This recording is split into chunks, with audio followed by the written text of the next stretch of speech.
hata ugonjwa ambao watu wanaumwa unatokana na ardhi. Nyakati wa pili sura ya 7 mstari wa 14 anasema, ikiwa watu wangu walioitwa kwa jina langu watajinyenyekesha na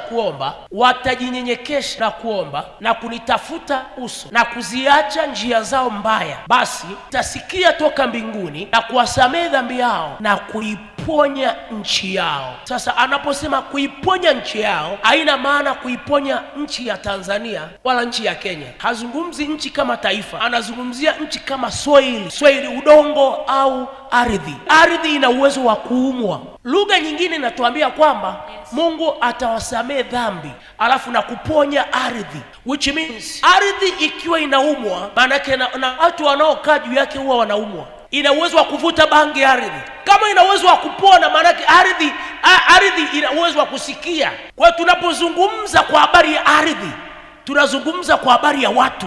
Ardhi ikipona, mtu anapona.